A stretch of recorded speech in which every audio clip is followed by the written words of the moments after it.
boa tarde. Explicando aqui, né? O nosso colega, Rosélio Luiz Tchau, gravou a nossa aula 4, né? Hoje é a aula 5.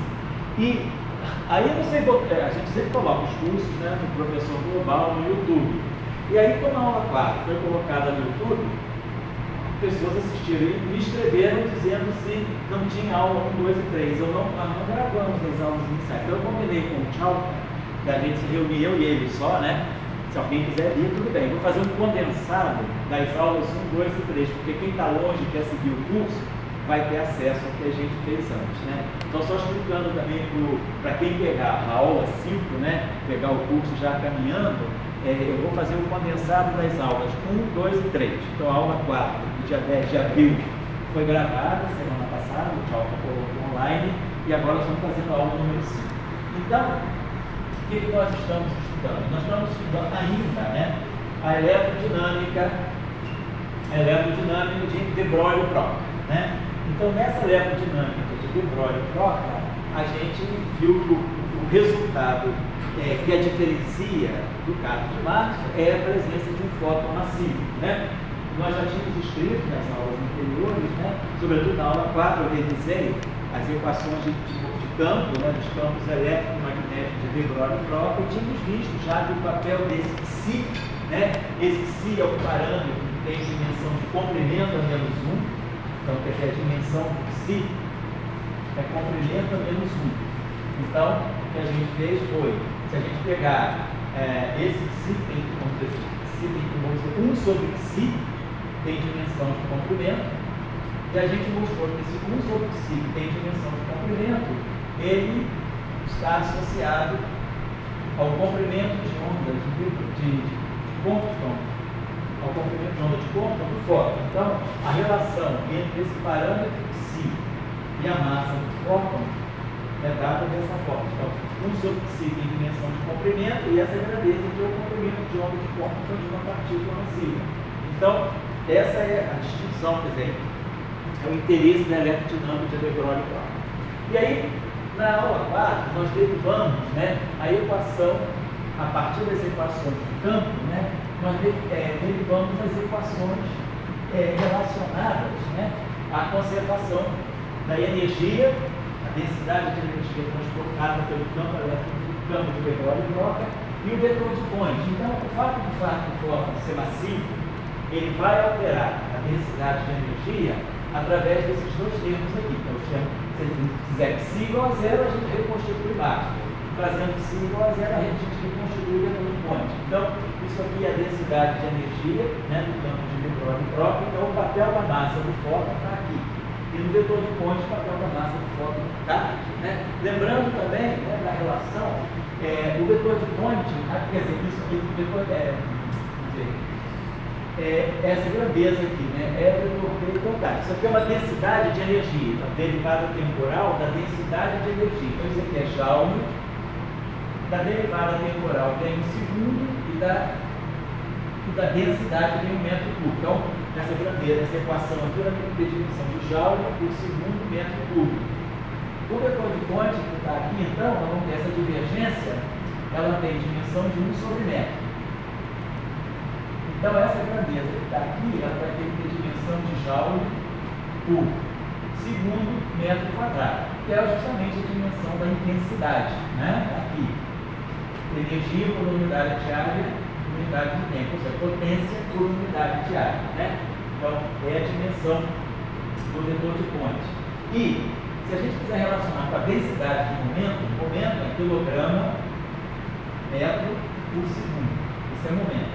A densidade é dividida por metro cúbico. Então, a gente teria algo de dimensão de quilograma sobre segundo metro quadrado, né?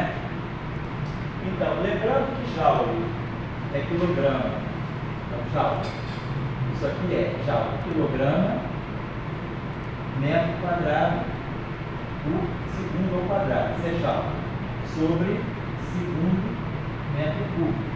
Então, essa grandeza aqui, que é a intensidade, ela é quilograma por metro,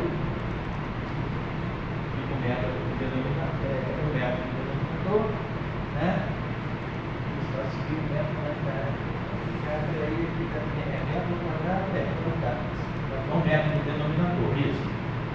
e 1 segundo ao cubo. Aqui a gente tem quilograma segundo ao cubo. Se eu pegar essa grandeza aqui e multiplicar o segundo ao quadrado sobre metro ao quadrado, né? Se eu pegar essa grandeza aqui, que é a intensidade, e multiplicar o segundo ao quadrado por metro ao quadrado, eu obtenho a densidade de momento, que é quilograma segundo e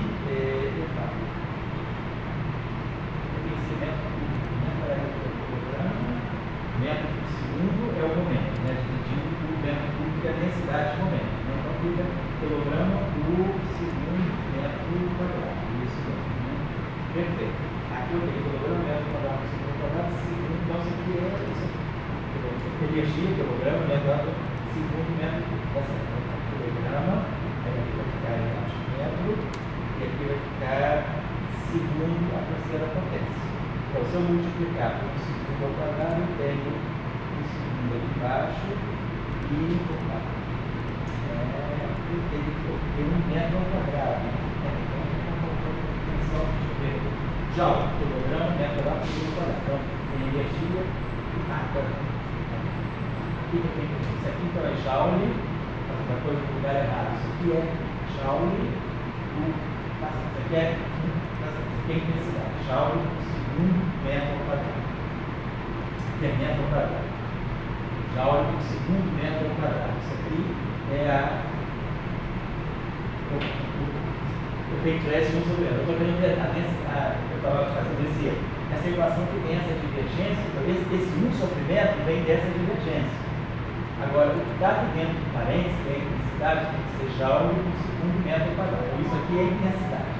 Joule por segundo metro quadrado. Então, aqui é metro Joule, é isso aqui, por segundo metro quadrado. Então, vai ficar quilograma sobre metro quadrado cancela, e aqui fica segundo. Então, vai ficar quilograma, metro quadrado cancela, e aqui só um sobre segundo, né?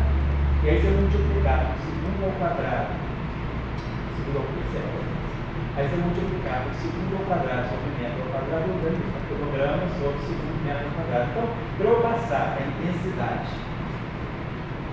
e chegar na densidade de momento, né, que é isso aqui, quilograma por metro segundo por metro cúbico, né, eu tenho que dividir a intensidade por C2, né, então multiplicar por segundo ao quadrado metro ao quadrado é a mesma coisa que dividir por metro quadrado sobre segundo ao quadrado. Então a relação é essa. Então, o que dá para nós o vetor de Poynting?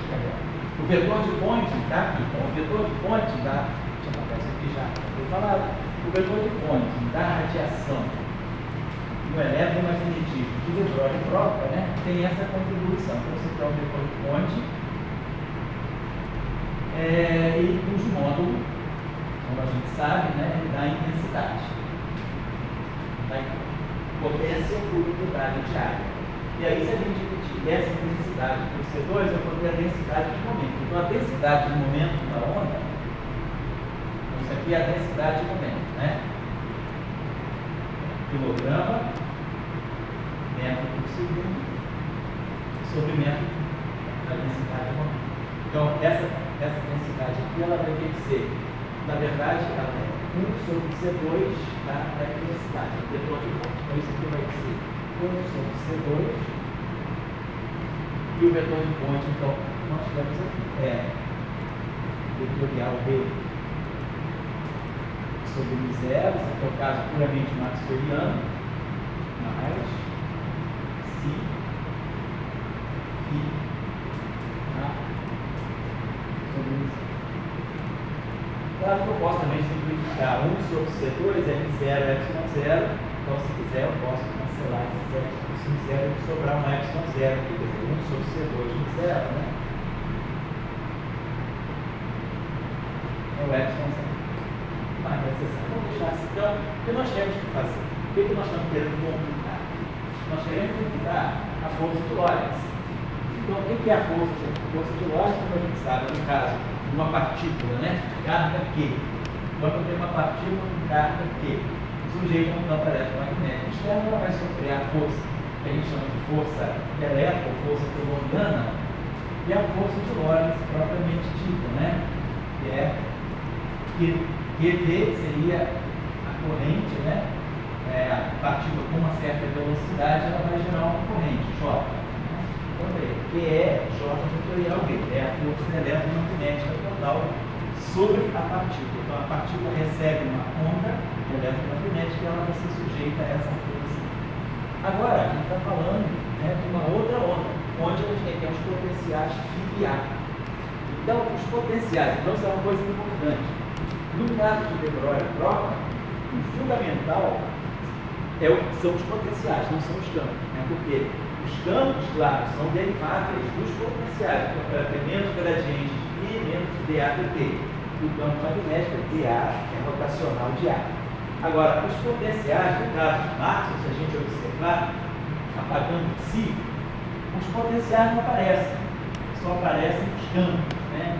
Então, no caso de Maxwell, a gente está muito. E a força de Lorentz também, ela só exibe os campos. Então, a pergunta que fica é que, na teoria de Maxwell, os potenciais parecem, né? não é a verdade, mas parecem que têm um papel mais secundário, porque eles não aparecem nas expressões das grandezas físicas. As grandezas físicas são E e B, força de Lorentz, e densidade de energia, densidade de momento. No caso de Broglie-Proca, os potenciais aparecem explicitamente. Então fica claro que eles têm um papel físico mais relevante do que o próprio caso da teoria de Maxwell. No caso da teoria de Maxwell, por exemplo, aquela relação que dá com nós, né? No caso de Broglie-Proca, essa relação, 1 sobre C, a relação que eles chamam de condição subsidiária, né? 1 sobre C2 mais divergência de A igual a zero. Essa condição aqui é a condição subsidiária de Broglie-Proca. Os potenciais necessariamente satisfazem essa equação como consequência das equações de campo de Broglie-Proca mais a conservação da carga. No caso de Maxwell, essa condição não sai das equações de Maxwell. Essas condições elas são colocadas como uma condição de gate, ou seja, nós podemos, né, nós temos invariantes de gate, nós vamos recapitular aqui, né, algo que talvez vocês possam pedir, que é uma graduação. Então, parece menos gradiente de φ, menos a derivada temporal do ar. E o campo magnético é o rotacional de A. Então, se nós fizermos as transformações, né? Se eu passar por uma família de potenciais φ,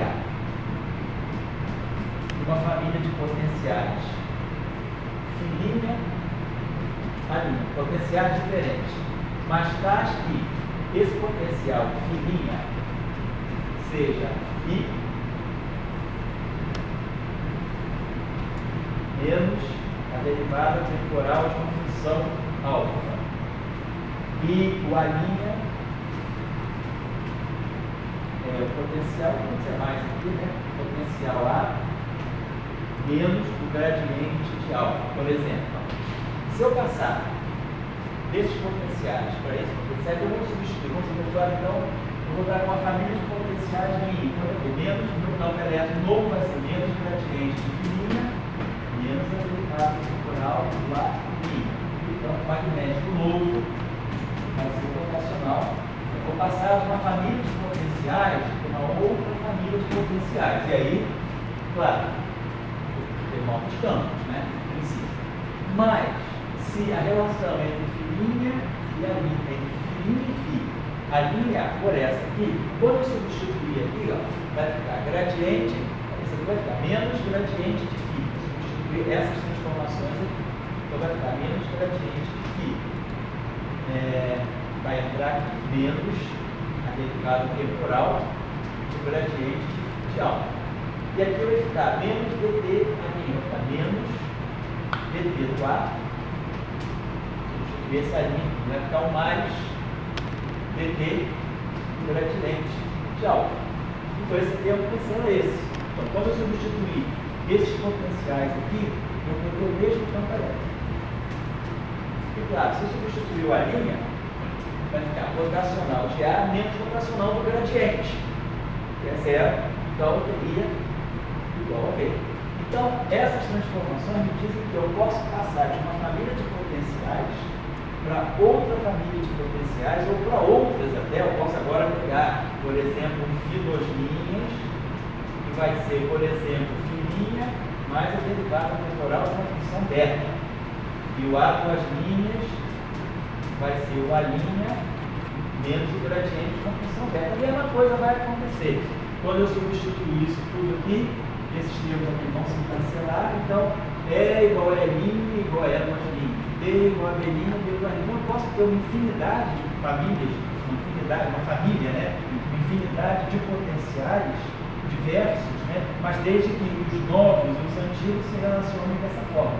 Isso é que a gente chama de uma simetria de gauge ou simetria de calibre. Por que calibre, né? Porque simetria de gauge, né? Significa que você está aferindo alguma coisa. Então, como nós podemos fixar esses potenciais? Já que eu tenho uma infinidade de potenciais à disposição para descrever a mesma família de campos E e B, na eletrodinâmica de Maxwell, né, as grandezas físicas estão ligadas a E e B. Então, a simetria de gauge vai me dizer que eu tenho essa. O que é a simetria? A simetria significa que você pode fazer transformações e alguma coisa não muda. Então, quais são as transformações? As transformações são as transformações essas aqui. O que é invariante, né? Quando a gente fala de uma simetria, a gente está falando de alguns ingredientes que essa simetria tem que ter. A simetria pressupõe um conjunto de transformações. Ela pressupõe algo invariante, quer dizer, alguma grandeza ou grandezas invariantes. Então, o que fica invariante no caso da simetria de gauge do eletromagnetismo de Maxwell? Quem fica invariante são os campos E e B. Quem são as transformações? São as chamadas transformações de gauge ou transformações de calibre, como se traduz em português, né? Então, as transformações de gauge, elas deixam invariantes os campos. Então, esse é o princípio de simetria. O princípio de simetria se estabelece a partir de transformações que deixam alguma coisa invariante, né? Então, eu preciso então saber, mas tudo bem, se eu tenho dado o campo E e B, eu posso ter uma infinidade de potenciais distintos, independentes, que vão dar o mesmo E e B, basta que eu passo de um para outro através dessas transformações aqui, onde esse alfa é uma função espaço-temporal. Agora, como é que aquela condição, que no caso de De Broglie e Fokker, sai das equações de campo, como é que aquela famosa condição subsidiária? No caso de De Broglie e Fokker, isso aqui é uma consequência das equações de campo e da conservação da carga elétrica. No caso de Maxwell, essa condição aqui, ela é imposta, né, para eu poder fixar uma família. Dada uma família, eu vou poder, como eu tenho essa liberdade de escolha de fit A, eu posso sempre escolher o fio A que satisfaça essa condição. Essa condição aqui é chamada de gauge ou calibre de Lorentz, né? Então, o que é o gauge de Lorentz? O gauge de Lorentz diz o seguinte: como eu tenho a liberdade de poder trabalhar com diferentes famílias de potenciais sem alterar os campos, eu vou fixar a minha família dizendo o seguinte: olha, vou pegar o meu campo φ e o meu campo A de tal maneira que eles satisfaçam aquela condição. Quando eles satisfazem aquela condição, eu basicamente fixei, eu vou perder, porque nem todos vão satisfazer essa condição. Por exemplo, se eu pegar isso aqui, vamos pegar essa equação, vamos pegar 1 sobre C2, derivada temporal de fininha, mais divergência de A'. Então, isso aqui vai ser, então vou pegar aquela condição, não estou dizendo que isso é zero, não, estou dizendo isso aqui é zero. Mas se isso aqui for zero, o que vai acontecer com esses potenciais que vêm desses? Esses aqui satisfazem aquela condição, digamos. Eu escolhi esses potenciais satisfazendo aquelas condições. Será que esses vão satisfazer a mesma condição? Então vamos ver. Se eu pegar a mesma grandeza, mas por fininho igual ali, eu vou ter 1 sobre C2, então vai ficar 1 sobre C2. Claro, aí vai ficar aqui, dt do φ. E aí aqui vai ficar menos derivada temporal menos 1 sobre C2, derivada temporal segunda do alfa. Mais divergência do A', mais divergência de A. Menos Laplaciano de alfa. menos laplaciano de ômega. Então aqui vai ficar 1 sobre C2 menos isso aqui mais um pouquinho de densidade. Perdão. Aquecimento. Eu tinha apagado, tá? Então, as transformações são essas, né? Então, fica DDT 1 sobre C2 ddt mais 1 sobre C2 derivada temporal segundo do alfa. Tem essa derivada temporal. E a divergência do A' vai dar divergência do A menos Laplaciano do alfa. Então, agora, isso aqui satisfaz aquela condição. Se eu escolher os meus potenciais filiar para satisfazer aquela condição chamada gauge de Lorentz, eu estou vendo que esses novos potenciais que derivam dele, que são obtidos a partir dele, e que deixam os campos invariantes, mas já não satisfazem aquela condição. Por quê? Isso aqui vai ser, no final do dia, o próprio D'Alembertiano de alfa, que é a equação de ômega, que é 1 sobre C2 D2 dt2 menos Laplaciano do 1 alfa, o D'Alembertiano. Então, essa função, sendo genérica, ela não necessariamente é D'Alembertiano. Então, quando você fixa, né, essa condição aqui, você está dizendo que você fixou os potenciais. Então, por isso você fala que isso é uma simetria de calibre, porque é uma simetria que te permite calibrar ou fixar os potenciais para satisfazer uma certa condição e eliminarem a ambiguidade, tá certo? Então, é por isso que a gente fala na teoria de gauge, né? Quer dizer, o que é o gauge? O gauge é você poder escolher uma condição sobre grandezas que de outra forma seriam ambíguas, né? Então, você tem uma ambiguidade na escolha dos potenciais dados os campos, você tem várias famílias diferentes de potenciais que diferem umas das outras por essa categoria de transformações, que são chamadas de transformações de gauge ou transformações de calibre. E aí, essa mesma simetria me diz como eu tenho diferentes possibilidades de potenciais para ter o mesmo campo, então basta que eu escolha uma família, se eu trabalhar com aquela família de potenciais e eles satisfizerem as condições de gerar o campo, quer dizer, menos gradiente fino determinado. Quer dizer, para esses campos, esses potenciais satisfazem, outros potenciais também vão deixar de ter o mesmo campo. Mas agora, quando eu fixo aquela condição, eu elimino essa ambiguidade. Eu falo, não, estou escolhendo os potenciais que satisfazem aquela condição, reproduzem os campos. Os demais já chamamos fluidos, porque não satisfazem essa condição de ser igual a zero. Claro que aqui tem uma discussão, vocês poderiam dizer, mas e se alfa aqui for uma função harmônica? O que é uma função harmônica? É uma função que satisfaz a equação de onda. 1 sobre C ao quadrado, menos o Laplaciano de alfa, se isso aqui for zero, se alfa for uma função harmônica, a função harmônica satisfaz a essa equação. Então, se essa função alfa for harmônica, esses potenciais também vão satisfazer aquela condição. Eu estou eliminando a ambiguidade, porque eu escolhi um outro, se eu tiver o azar de fazer a passagem de φ para φ', de A para A', através de uma função alfa que satisfaça aquela condição, φ' e A' continuam também satisfazendo aquela mesma condição.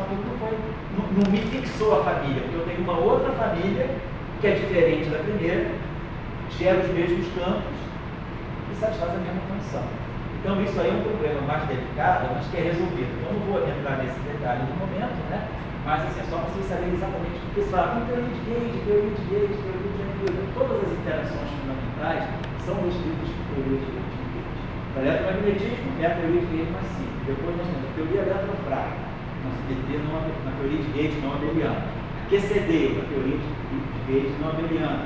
As teorias de grande unificação, teoria de gauge não abeliana. O que é teoria de gauge, teoria de gauge? Aí a questão é importante no sentido de que essas transformações são fundamentais para a gente poder garantir que o fóton é spin. Todo o papel da simetria de gauge é um problema muito mais geral, muito mais fundamental da física. A questão da física é a seguinte: como eu posso transmitir interações? Como as partículas interagem entre si, né, trocando o mediador? Quem é o mediador da interação eletromagnética? O fóton. Quem são os mediadores das interações eletrofrágeis? O fóton, W+, W- é zero. Quem são os mediadores da interação nuclear-fóton? Os gluons. Quem é o mediador da interação gravitacional? O corável. Então, eu tenho sempre um mediador. Então, as teorias de Gates são teorias feitas para descrever os mediadores das interações. E isso, essa simetria de Gates é fundamental para poder assegurar que o mediador tem, no caso do fóton, tem spin 1. Então, quem garante a transversalidade do fóton, quem garante que o fóton está carregando spin 1 e não spin 0, né, é justamente a simetria de Gauge do eletromagnetismo. Eu só queria chamar a atenção nisso. Então, no caso de de Broglie troca, essa condição aqui deixa de ser uma condição de Gauge, porque as equações de campo de de Broglie troca não são invariantes por transformações de Gauge. Por quê? A primeira equação de de Broglie troca é essa aqui, divergência de E mais Φ igual a ρ sobre ε0. No caso de Maxwell, se eu fizer uma transformação de Gauge, né, quer dizer, filhinha igual a Φ mais derivada temporal do alfa. A linha igual a A menos gradiente do alfa. Então, se eu fizer essa transformação, o campo elétrico muda. É linha igual a E, mas o φ não muda. Apareceria um termo novo na equação de Gauss. Então, a simetria de Gauge, ela é violada. Ela é violada na eletrodinâmica de de Broglie troca. Por quê? Por causa do aparecimento explícito dos potenciais. Mas, então, na teoria na eletrodinâmica de de Broglie troca, nós não estamos respeitando a simetria de Gauge. É violada pela presença dos potenciais nas equações. A equação de Gauss muda. Eu tenho divergência de E', mas isso aqui igual a ρ. Só que o E' é igual a E. Mas o filhinho não é igual ao φ. Então a equação de de Broglie, a equação de Gauss muda. De φ eu passo para o filhinho que é diferente.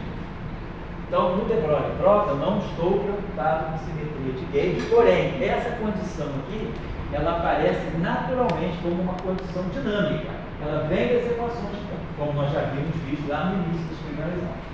Muito bem, feito esse discursinho, por que eu estou colocando todo esse discursinho? Estou colocando esse discursinho pelo seguinte, porque uma pergunta legítima que a gente poderia fazer é a seguinte: na teoria de Maxwell, os campos físicos são o campo elétrico e o campo magnético. Na teoria de de Broglie troca, eu tenho campo elétrico e campo magnético, mas os potenciais também se tornam físicos. Estão nas equações de campo. E aí a pergunta é, será que a força de Lorentz muda? Será que a partícula carregada, ao receber uma onda de de Broglie troca, né?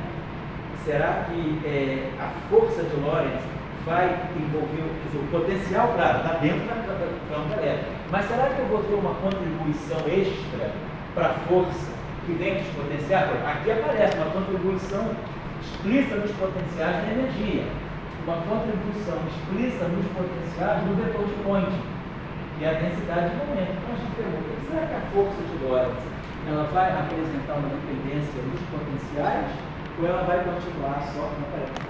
Essa aqui é uma pergunta que você faz, uma pergunta sensata. Então, como é que a gente vai analisar essa questão? Vamos ver como interage, então, as cargas e as correntes interagem com o próprio campo eletromagnético. Se eu quiser saber qual é a força que a partícula, ou que um objeto carregado, um sistema carregado, faz no campo eletromagnético, eu vou pegar a derivada temporal da densidade de momento, porque a derivada temporal da densidade de momento, né, a derivada temporal do momento é a força. A derivada temporal da densidade de momento deve ser a densidade de força. dp dt, F igual a dp dt. Só que esse P aqui é o momento da onda, é a densidade de momento da onda. Então esse F aqui deveria ser a densidade de momento de força, a densidade de força, né, exercida pela partícula sobre o campo eletromagnético. Vou ver como é que o vetor de Poynting, ou seja, como é que o momento da onda muda no tempo. Se o momento muda no tempo, é pela ação de uma força. Então por isso a gente determina a força. Está claro o conceito? Está claro? Agora é só um exercício de derivada. Então o que a gente vai fazer agora é tirar a derivada temporal daquilo que nós entendemos como sendo a densidade do momento, né, que é a intensidade dividido por C2. Na verdade, é um vetor de ponte. A densidade de momento é um vetor de ponte sobre C2. Tá? Então, a gente vai deixar esse fator sobre C2, né? Para o final, não vamos esquecer, vamos só derivar o vetor de ponte em relação ao tempo. Vamos tirar aqui uma derivada temporal do vetor de ponte. Entendendo que, a menos desse fator C2, né, nós estamos derivando em relação ao tempo a densidade de momento. Certo? Então vamos lá. Então vamos começar a derivar. Então, a derivada vai ser 1 sobre M0 dE vetor B mais 1 sobre M0 é vetorial derivada temporal do B mais si sobre M0 derivada temporal do φ vezes A mais si sobre M0 φ derivada temporal do A. Então, estou calculando essa grandeza, tá? Estou calculando esse aqui é o ds, esse aqui é o derivada temporal do vetor de fonte. No fundo, a menos do fator C2, a derivada temporal da densidade de momento. Então, vamos lembrar. Quem é? Vamos reconstituir as equações de Leibniz e Broca.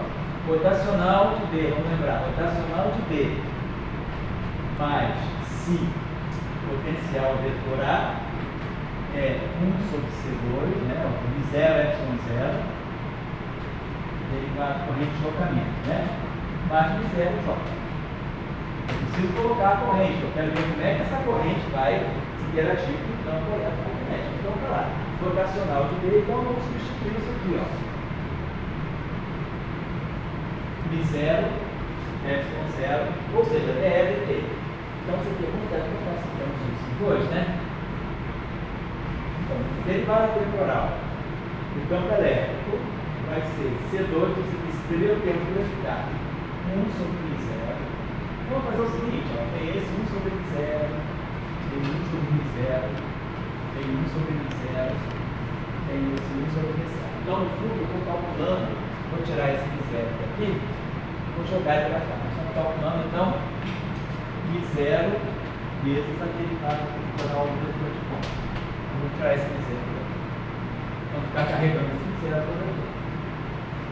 Então, essa grandeza que está aqui é I0 vezes a derivada temporal do vetor de ponte.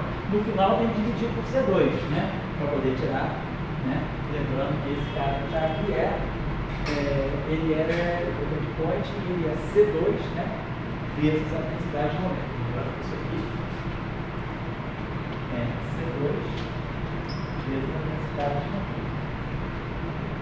Muito bem, então, vou começar agora a derivada temporal.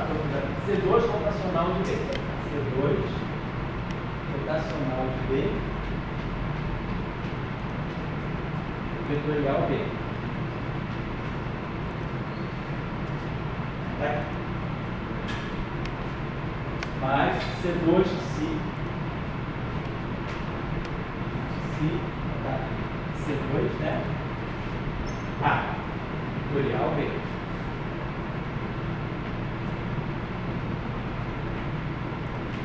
Certo? Substitui só esse parênteses aqui.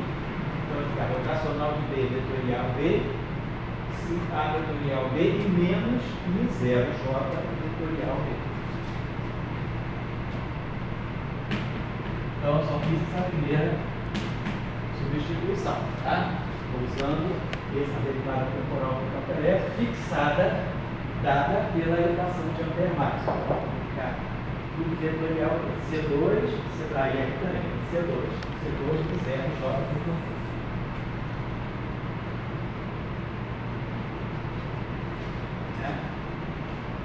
Você está colocando tudo, estou perdendo ficha para olhar.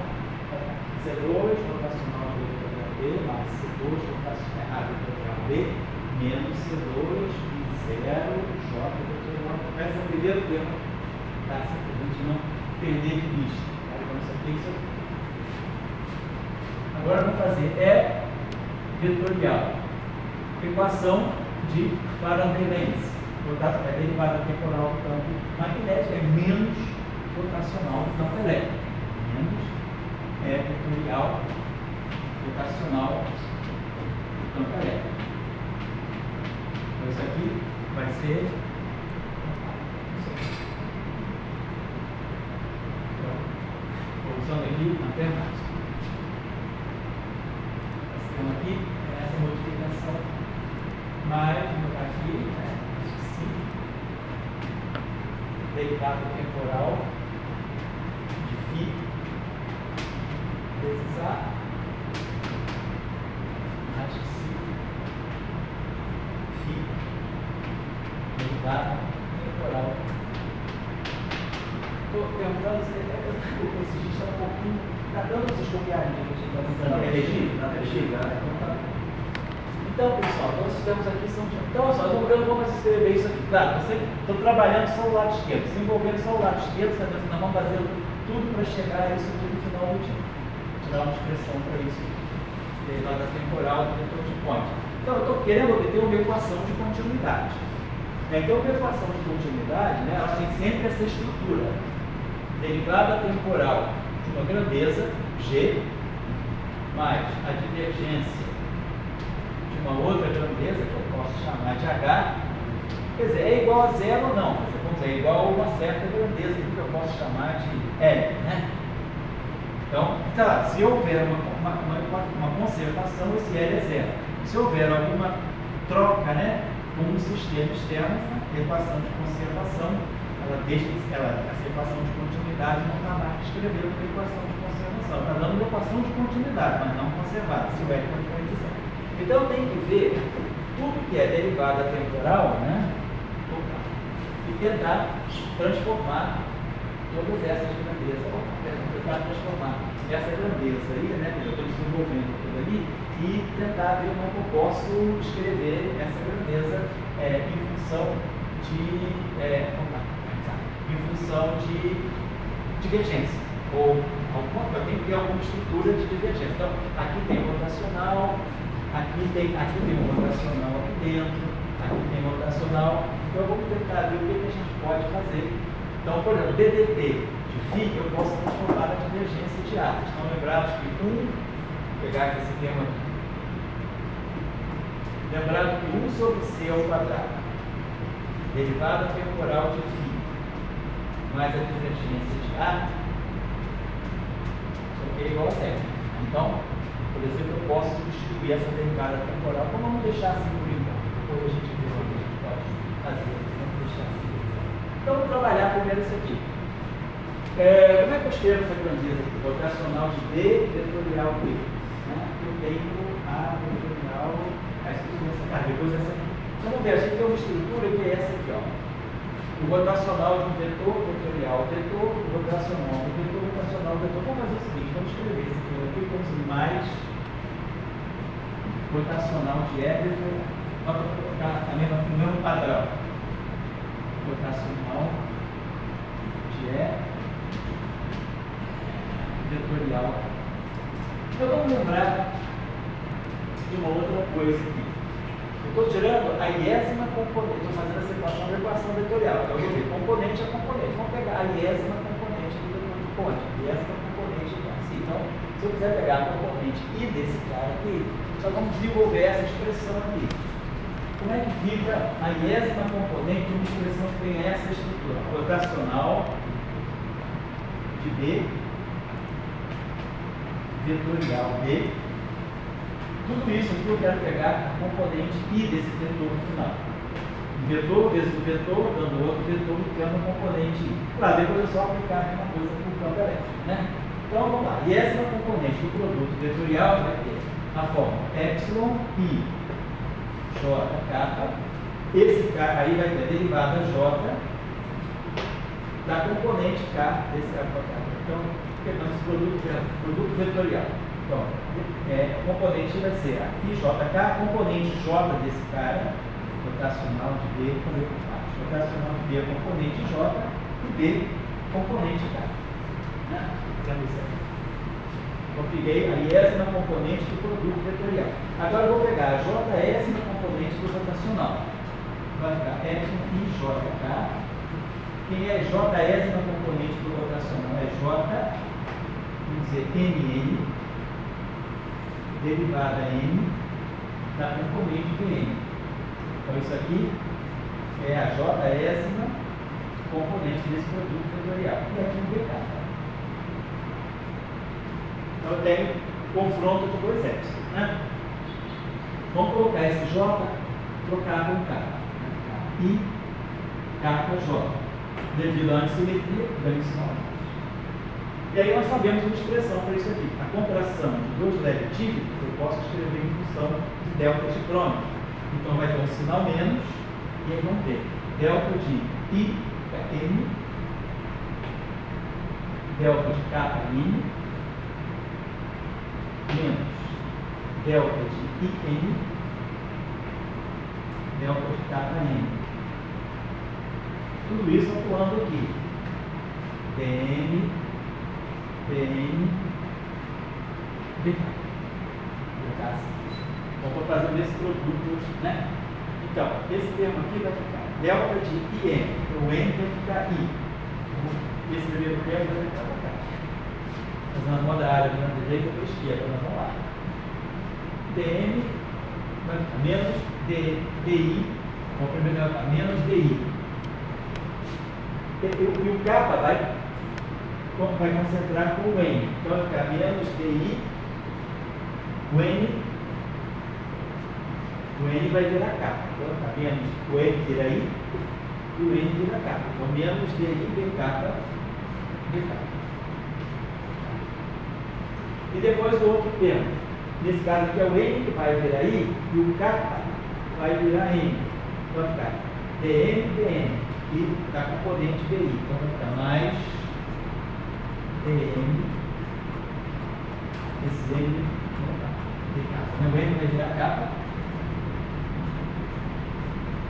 e o N vai virar I.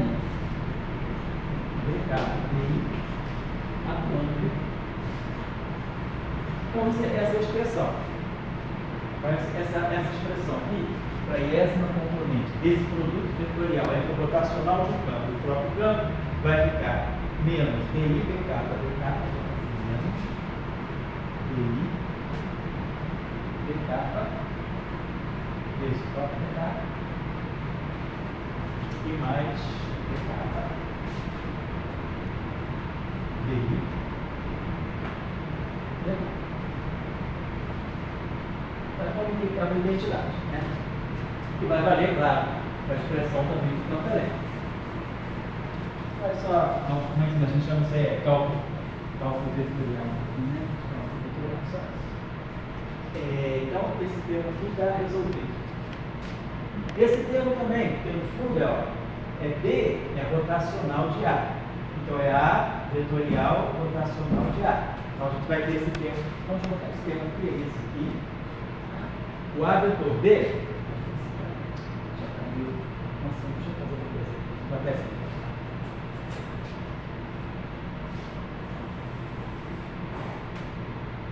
Vou botar aqui, rotacional B, vetorial B, componente derivada I. Capa,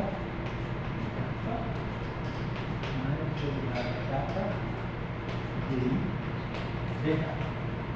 Vamos fazer a mesma coisa agora. A vetorial B. Então, A vetorial B. Componente I é a mesma coisa que. Vamos fazer o contrário, né? Então, esse aqui é rotacional de A vetorial A. Eu vou escrever esse termo aqui assim: menos rotacional de A vetorial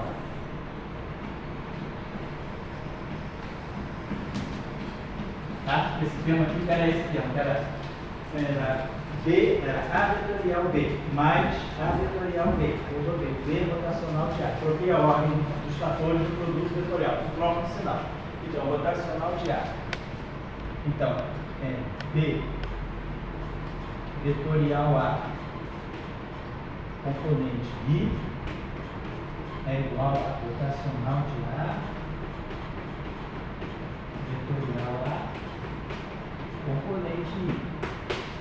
Então vai ficar menos DI a capa só seguir o padrão agora, mais D capa aí a capa. E depois o rotacional de E. Vetorial E componente I.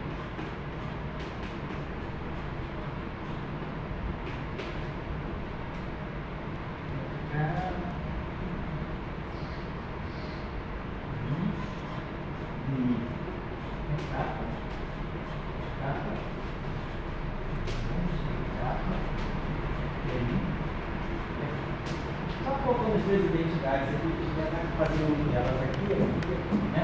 Esse termo que já fica guardadinho, então vamos lá, vai ficar C2 rotacional de B, vetorial B, componente I, vai ficar menos. Você passa, vai ficar menos C2, menos C2, DI, D capa,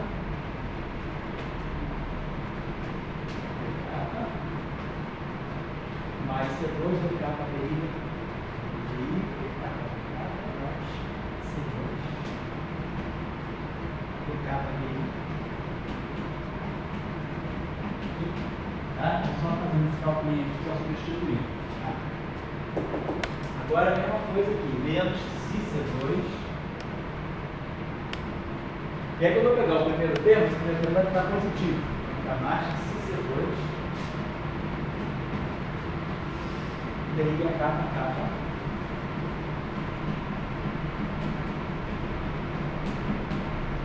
Pensa finalmente. E menos D capa aí. C2.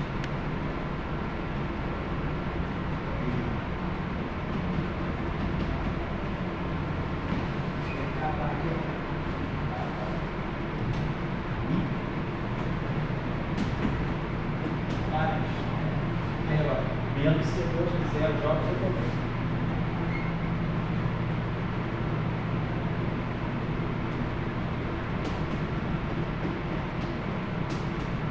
Nós substituímos esse aqui. Eu vou botando assim para a gente entender o controle. Então esse aqui é o rotacional de B vetorial B. Esse aqui é o rotacional de A vetorial A.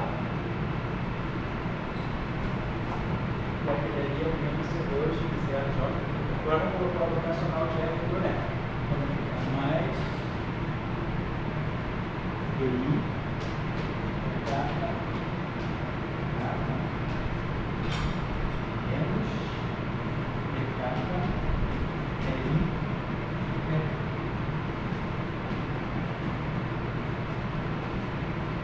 mais derivada temporal figurar sinapse derivada temporal figurar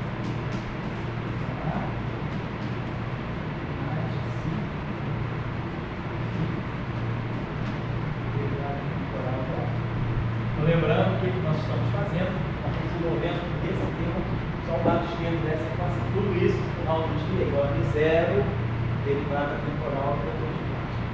Então vamos começar agora a colocar, né, a gente pode introduzir a equação de continuidade aqui. Vamos lembrar do seguinte, né?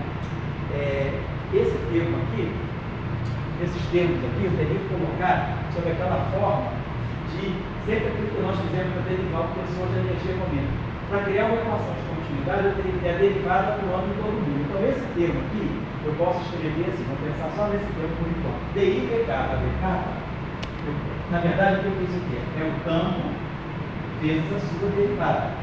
Então, isso aqui é uma função vezes a sua derivada, é na verdade a derivada de meio do quadrado da função. Então, esse primeiro termo aqui eu posso escrever dessa forma, menos a derivada I de C2 sobre 2 de BK para BK, que é B escalar dele. Então, isso aqui, ó. Se eu derivar isso aqui é BK para BK. Se eu derivar, vai ficar duas vezes, vai cancelar o 2, menos C2, BK, derivada aí, BK, que é a derivada do quadrado de uma função. Então, esse primeiro termo ele já está sob a forma boa. Posso escrever ele, esse já está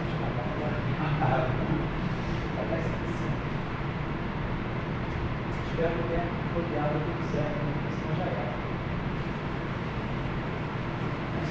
Começar agora de baixo para cima. Copiei direitinho, né? Então, deixa eu botar aqui porque a gente está calculando. A gente está calculando I0 DDT do S. A gente está fazendo isso. Tudo que nós estamos fazendo agora é I0, derivada temporal e DDT de fonte. Isso que nós estamos fazendo. Então, esse termo aqui eu já dei uma forma boa para a equação de continuidade. É a derivada I atuando menos C2 sobre 2 resolver ao quadrado. BK para BK. Agora, esse termo aqui. Mesma coisa, vou querer jogar todo mundo dentro da derivada. Então, eu vou pegar esse termo aqui e vou fazer assim, ó, BK de BI BK. Tudo bem, eu ganhei coisa que não tinha. Se eu desenvolver isso aqui, vai ficar esse termo aqui. BK, BI vezes BK. Mas eu vou ganhar um termo que vai ser BI, BK para BK. Então eu tenho que subtrair aqui, menos, esquecendo desse C2 só. BI, BK para BK. E vocês concordam, né? Se eu desenvolver essa regra de Leibniz aqui, derivada do primeiro vezes o segundo, tá aqui. Primeiro derivado do segundo, mas eu subtraio. Então, isso aqui é esses dois termos aqui que são iguais a eles, sozinhos. Mas isso aqui é o que é? Isso aqui é divergência de B. Mas divergência de B é zero. Equação de Gauss de campo magnético. No caso de Broglie próprio, essa equação não muda. Não muda nem Gauss magnetismo, nem Faraday lens. Então, eu estou desprezando aqui uma divergência de B. A não ser que tivesse monopólio magnético, esse termo não seria zero. Mas não tendo monopólio magnético, esse termo é zero. Então, eu posso escrever esse termo aqui como sendo a derivada desse produto. Então, esse segundo termo aqui, ele vai ficar mais C2 de capa de DI. Então, está ainda dentro do padrão que eu espero de equação de continuidade. Uma derivada atuando em algum grupo de funções. Então, esse termo aqui foi desenvolvido. Esse termo aqui foi desenvolvido. Esse termo aqui é a mesma coisa, ó, uma função vezes a sua derivada. Então eu vou poder escrever esse termo como sendo mais derivada aí de si C2 sobre 2 a k, que é ao quadrado, que é a escalarada. Então esse termo aqui também está dentro do padrão. Né? É essa função vezes a sua derivada. Então é a derivada do quadrado da função, sobre 2. Si C2 sobre 2, derivada aí de a escalarada. Beleza. Agora esse termo aqui, ele vai dar para nós, não tem um probleminha, né, dele ali. Eu tenho que jogar essa derivada aqui, então vai ficar menos, deixar o menos que C2. Vamos trabalhar só isso aqui, esse núcleozinho. Então isso aqui eu vou escrever como sendo dk igual a k. Joguei todo mundo dentro da derivada. Produzir derivada do primeiro vezes o segundo, tá aqui. Mas eu vou produzir o primeiro derivado do segundo, subtrai para poder fazer a identidade. Vai ficar menos aí, dk a k. Então, se eu fizer isso menos isso, é igual a isso. Só que nesse caso, dk da k não é zero. No caso do campo magnético, a divergência do campo magnético é zero, pelas equações de Gauss magnetismo. Mas aqui não, eu tenho divergência, vou produzir uma divergência de A. Então esse termo aqui vai ficar menos si C ao quadrado, dk, aí a k vai ficar menos,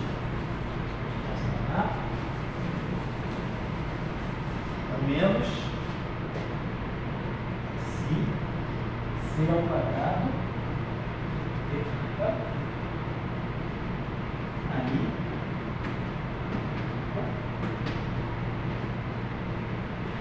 mais de si C2,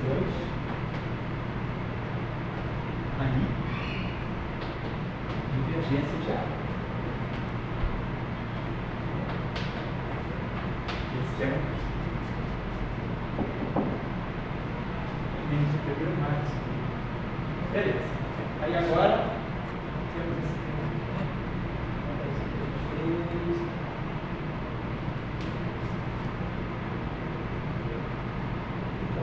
Não, tem que tomar. Já fiz. Está aqui, né? Agora, esse termo, marcando aqui para ver no segredo. Esse aqui está feito, esse aqui está feito. Agora, esse termo aqui se mantém, menos C2, certo? Com carinho de força, né? Menos C2, Mi0, J vetor V, ó, é uma forcinha boa de Lorentz. Uma corrente vetorial, quer dizer, é a corrente, quer dizer, um ρ vezes uma velocidade vetorial V. Então, você está com causa de uma força magnética atuando em cima de uma corrente. Beleza. Nós temos que também está feito. Menos C2, Mi0, J vetor V. Agora aqui, vamos lá. De novo, campo, derivada do mesmo campo. Então, derivada de meio. Então, sistema vai ficar área, DI, de meio, de EK a EK, ou seja, é ao quadrado. E aí aqui é a mesma coisa, eu vou ter derivada K do EI e EK.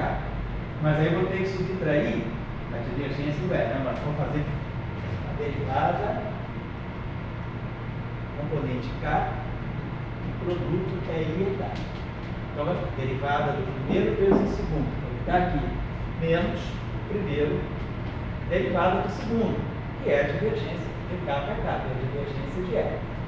Mas a divergência de E não é zero. Então, eu faço um tipo de nome próprio. Então, a gente vai ter esse termo que vai ficar menos dk, então vai ficar menos dk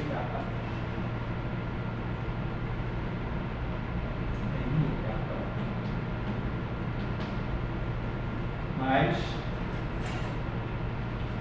esse nome mesmo está mais aqui é I, né? Mas é componente de divergência de E. Então, divergência do campo elétrico não sabe o que é. Beleza. Então, esse termo está feito. Esse termo também está feito. Esses dois termos. E aí, agora, vamos ter isso aqui. Mais si, derivada temporal do φ. Tá? Mais si. Derivada temporal. Lá. Tudo isso está igual que eu lancei. Então vamos agora ver o seguinte, o que a gente pode colocar. Então isso aqui está bom, isso aqui está dentro do padrão, está dentro do padrão, dentro do padrão, dentro do padrão. Esse cara aqui eu posso substituir. Quem é a divergência? Ele tem que 1 sobre C ao quadrado. Derivada temporal do φ. Mais a divergência de A é igual a zero. Então eu posso substituir essa divergência de A por menos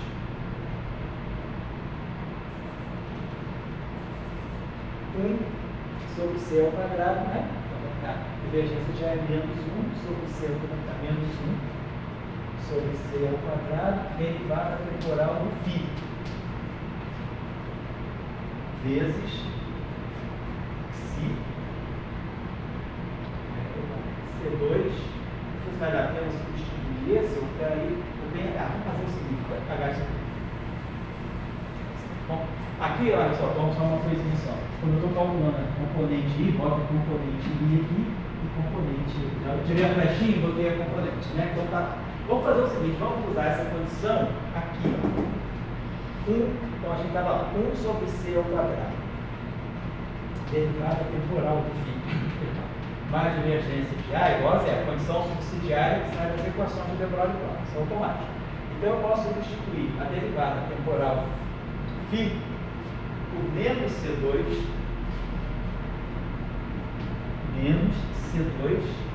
divergência de A. Né? Então eu estou produzindo menos C2 aí divergência de AI. Aqui eu tenho mais C2 aí divergência de AI. Então esse termo aqui, vou botar aqui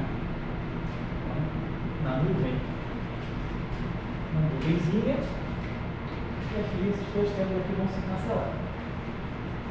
né? Ele ficou menos se C2 aí divergência de A e mais que se C2 divergência de A. Então, esses termos aqui se dá certo.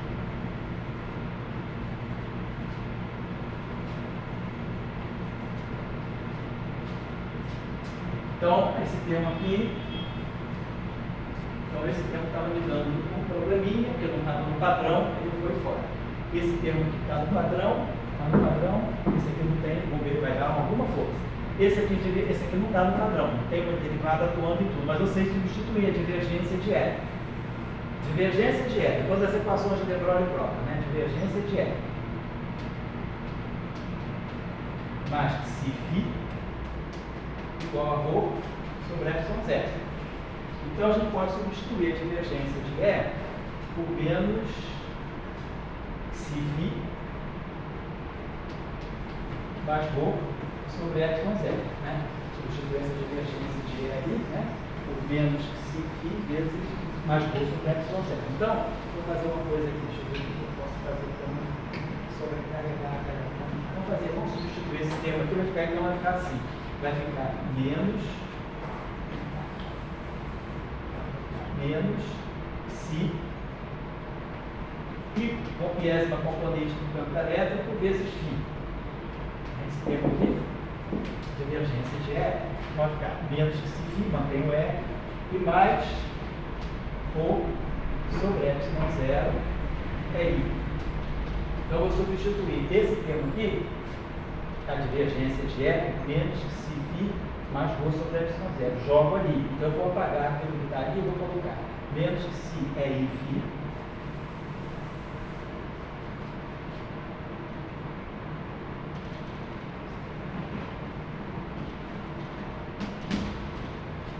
Mais ρ sobre ε0 é I. Então, eu apaguei o termo que estava aqui. Apaguei esse termo, né? É I, vamos apagar. Eu acho que era divergência de E. Tinha esse termo divergência de E vezes I. E aí eu substituí a divergência de E pela equação de Gauss do sistema de de Broglie. Ficou menos isso, mais isso. Então esse termo aqui, menos I φ. Tá legal. Acho que tem esse termo que eu mexi lá. Não. Então agora eu tenho esse termo aqui, ó. Si φ derivada temporal de AI. Depois aqui eu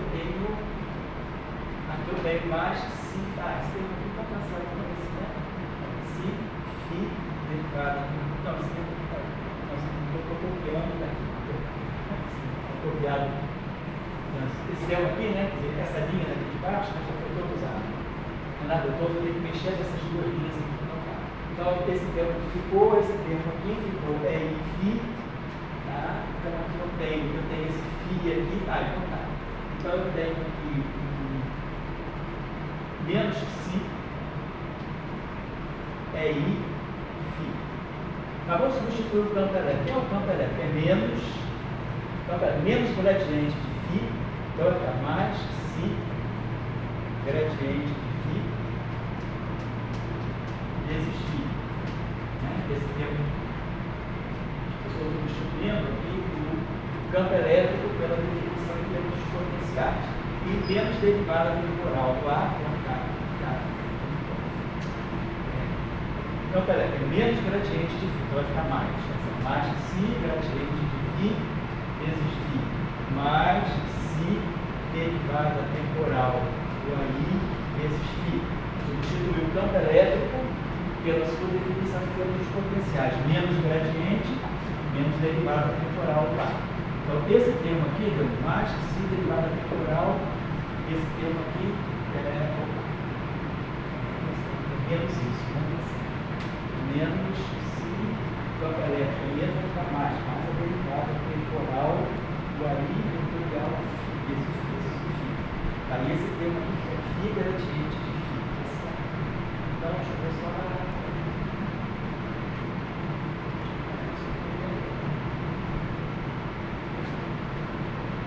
Foi, por isso mesmo, eu substituí aqui, eu tinha divergência do campo elétrico, né? Então eu substituí a equação que eu tinha menos, eu tinha mais TI, deitar, eu tinha mais TI, divergência de E. Aí eu substituí a divergência de E por menos psi, isso, e o outro tempo é mais, o outro é mais zero aí. Menos TI, deitar, mais TI, então, só para o que está sobrando aqui. Então, esse termo aqui está dentro do padrão que a gente quer. Esse termo aqui, ainda não. Esse termo aqui está dentro do padrão de uma força. Ó, densidade de carga vezes campo. Isso é força coulombiana. E aí sobraram esses termos aqui. Então, sobrou esse termo aqui, que tem a derivada do φ atuando no ar, e aqui a derivada do ar atuando no φ. Então, o que eu posso pensar aqui é que, se eu definir, né, esse campo elétrico sendo menos, quer dizer, se o campo elétrico é menos gradiente de φ, menos gradiente, talvez a gente tem que usar de novo aquela condição subsidiária, DDT do φ, já usou isso, né? DDT do φ é menos C2 de divergência de ar. Isso que vai servir para mais alguma coisa. Isso não é assim, não.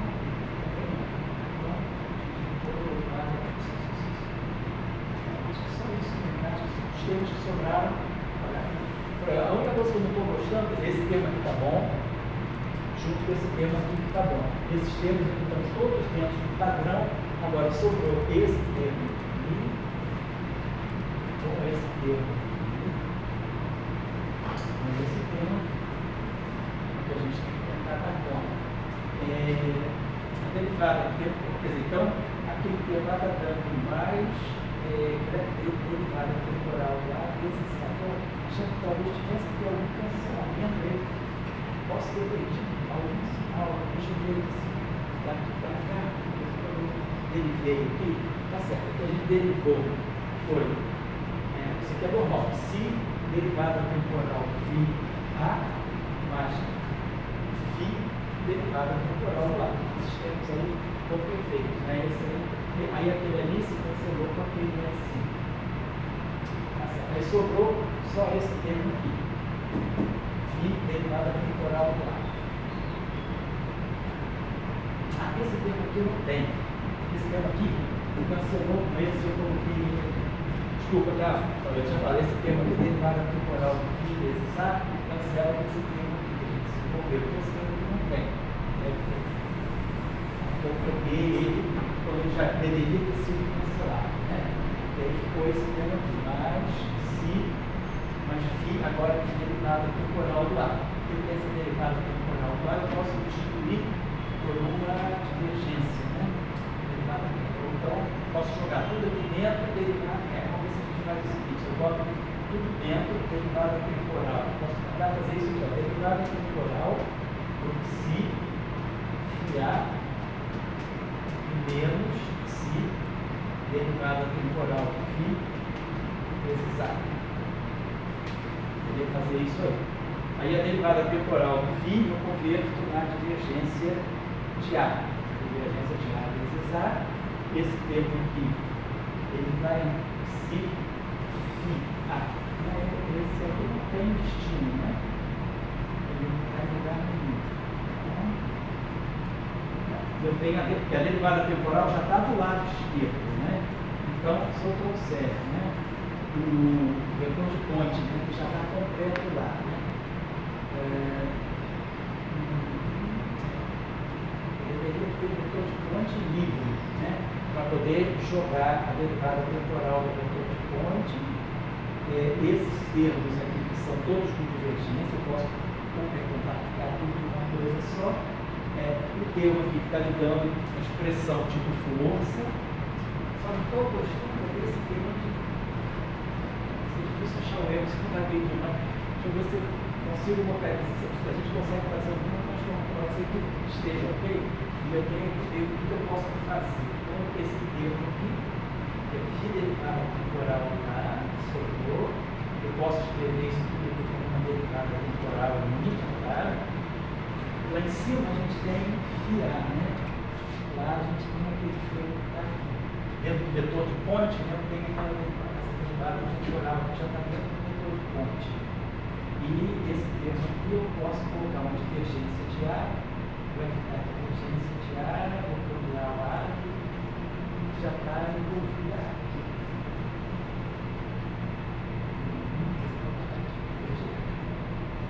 Poderia, agora deixa eu ver uma coisa. Provavelmente ficou derivada I do A2, derivada I do A2, derivada I do B2, derivada capa do DI/DJ, derivada capa do AIL. Está tudo bem casadinho, né? A derivada I de todas as densidades B2 é 2A2. E aí a derivada capa de DI/DJ, a derivada capa de AIJ, a derivada capa de EIJ. Está tudo bem casado. Sobram aqueles dois termos. Lá a gente tem a derivada desenvolvendo, que é a derivada temporal de ponte, e no final está sobrando esse termo, ok? Esse termo que então ficou, e aí está faltando outro termo que vai ter derivada temporal de gradiente que é derivada temporal de A com φ, tá?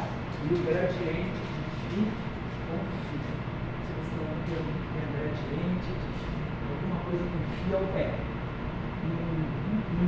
Talvez seja isso aqui.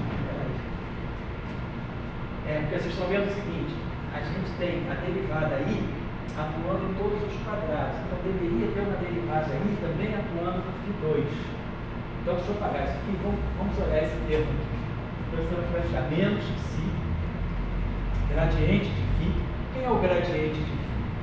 Não, menos que φ. É menos gradiente de φ, então vai ficar mais, né? Vai ficar mais que φ, estou substituindo o campo elétrico pelos potenciais. Vai ficar mais que φ, gradiente de φ, que é derivada aí do φ, vezes φ. E aí o outro termo vai ficar menos, vai ficar mais, φ, derivada temporal do AI, vezes φ. Esse termo aqui, eu posso escrever como sendo, se isso é derivada I, que é o campo de sua derivada. Se derivada I do φ sobre 2, φ2. Então, esse termo aqui está dentro do padrão, porque é derivada. Aqui eu tenho potencial vetor ao quadrado e aqui eu tenho potencial escalar ao quadrado. Então, esse termo aqui vai ficar menos, vai ficar mais φ. Então, eu já vou substituir aqui com esse termo aqui, vai ficar mais isso aqui. E aí vai sobrar esse termo aqui, mais φ, derivada temporal do AI, vezes φ. Só que esse termo está aparecendo, esse termo tem que cancelar. Então, quem for repetir meus cálculos vai ver que esse termo que eu não sei se eu passei para cá com o sinal errado ou não. Não sei se foi erro de copiar ou erro de sinal mesmo, mas esse termo aqui, ele vai cancelar com esse aqui. E aí, esse termo aqui vai sobrar, ele vai dar dois termos. Mas esse que está aqui, com esse eles têm que se cancelar. Ou foi erro meu de sinal, ou foi erro de copiar o sinal. Mas assim, esses termos se cancelam. E aí sobra esse termo aqui, que é, no lugar disso aqui, eu vou ter mais derivada aí de φ sobre 2 ao quadrado. Então, fechamos aí. Foi, de alguma forma, houve algum erro. Quem for fazer, quem for refazer, certamente vai encontrar esse cancelamento. Então, agora deixa eu pagar essa equação aqui de baixo. Aí a gente já está chegando numa boa forma aqui. Estou acabando. Para a gente poder discutir um pouquinho o resultado físico, só isso. Mais importante do que o cálculo desse resultado. Então, vamos fazer agora que eu tenho μ0, ddt de S, né? Então, vamos deixar só o S. Vamos dividir tudo por μ0 então. Tá bom, vamos deixar por enquanto assim. μ0, vou dar essa mudança para ficar assim. μ0, depois a gente já ddt. Agora está tudo o índice vetorial. Então eu vou reconstituir a flechinha. μ0, ddt do S. E aí eu vou trazer todos os termos, primeiro passo eu vou jogar todos os termos com derivada para fazer a equação de continuidade e todos os termos sem continuidade jogar para o lado direito. Então Então vamos trazer para cá todos os termos com derivada, né? Então esse termo tem sinal menos, ele vem para cá por cima, mais DI. Vamos ver o que vai estar dentro do DI. Então vamos pegar. Derivada I de C2 sobre 2 B2. Então só considerando o que eu falei. Isso aqui é igual a isso. Então isso é igual a isso. Então eu estou trazendo agora tudo do lado desse cara. Então esse cara vai transitar para cá com sinal positivo. Vou primeiro organizar todos os DIs. Então esse aqui tem DI, esse aqui tem DI. Vai ficar menos Si C2 sobre 2A2. Qual é o outro termo que tem DI? É esse aqui. Então para cá também vem para cá menos o meio de A2. Então esse termo também está vindo para cá, senão então esse termo vem para cá, sinal mais, esse termo vem para cá, sinal menos, esse aqui vem menos que eu também já peguei, e esse aqui menos Si sobre 2 C2. A gente está jogando todos os termos que tem DI para o lado esquerdo, juntando com aquele que está mais C2 sobre 2 B2, vou cancelando para não esquecer, para não retomar. Esse aqui já foi, esse aqui já foi, o quebrador aqui já foi também, e o 2 aqui já foi. Então todos os termos que tem. Agora vamos trazer todos os termos para o DK. Quando a gente vai juntar tudo, mais DK. Aí a gente vai ter C2 DI DJ.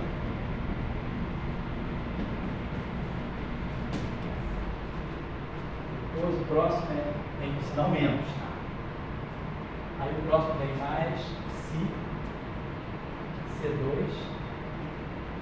Aí acaba.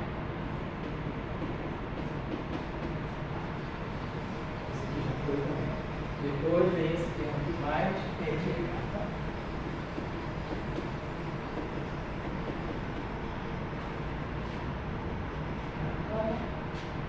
Só isso, né? Então, B, aí, depois, esse então vai ser o termo da coisa.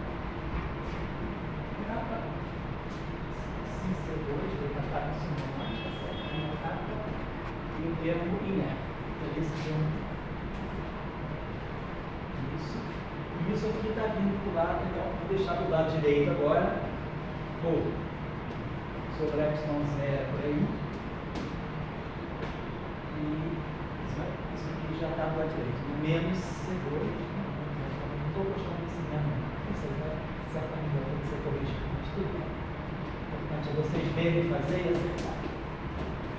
Porque a gente vai apagando o quadro, às vezes passa uma coisa do lado de lá, com sinal trocado, não tem problema.